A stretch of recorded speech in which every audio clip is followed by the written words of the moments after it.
கடந்த சட்டப்பேரவை தேர்தலின் போது பணப்பட்டுவாடா நடந்ததாக எழுந்த புகாரால் தேர்தலை ரத்து செய்யப்பட்ட நிகழ்வு தஞ்சை மற்றும் அரவக்குறிச்சி தொகுதிகளில் நடந்தது.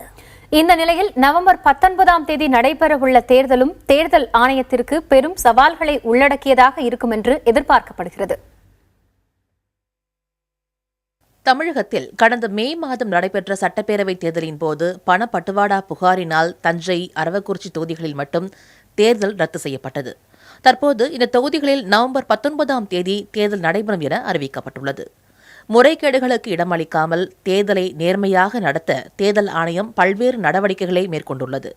அரவக்குறிச்சி தேர்தல் தொடர்பாக கரூர் மாவட்ட ஆட்சியர் கோவிந்தராஜ் அனைத்துக் கட்சி கூட்டத்தை நடத்தி தேர்தல் விதிமுறைகள் குறித்து எடுத்துரைத்தார்.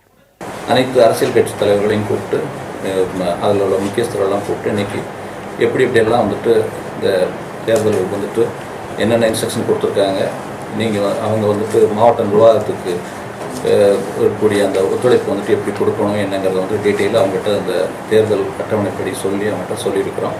தஞ்சை தொகுதியில் அனைத்துக் கட்சி கூட்டத்தை கூட்டி ஆலோசனை நடத்திய மாவட்ட ஆட்சியர் அண்ணாதுரை 6 பறக்கும் படைகள் 3 நிலையான குழுக்கள் மூலம் கண்காணிப்பு தீவிரப்படுத்தப்படும் என்று தெரிவித்தார். Flying squad, static surveillance team, video viewing team ஆகிய குழுக்கள் உடனடியாக அமைக்கப்பட்டு அவர்களும் பணியில் உள்ளார்கள்.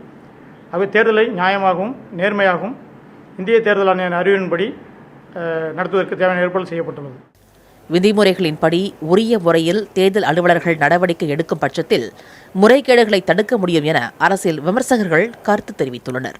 அதை செய்யணுங்கிறதா நம்ம சொல்ல முடியுமே தவிர, அதாவது இப்போதைக்கு அந்த கடந்த 4 மாதங்களில் அவங்களுக்கு ஒன்றும் ஒரு புதிய அறிவுரைகள் வந்ததாக தெரியவில்லை. ஸோ இருக்கிற அறிவுரைகளை இன்னும் தீவிரப்படுத்தி செய்யணும். அது டிஸ்ட்ரிக்ட் கலெக்டர், எஸ்பி, அப்புறம் இந்த அப்சர்வர்ஸ் அதெல்லாம் வச்சு செய்யணும். அதை தீவிரப்படுத்தி செய்யணும். அதுதான் நம்ம சொல்ல முடியும்.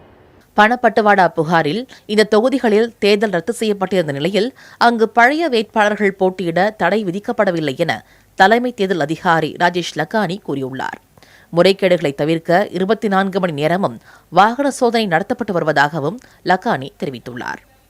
புதிய தலைமுறைக்காக செய்தியாளர் குழு.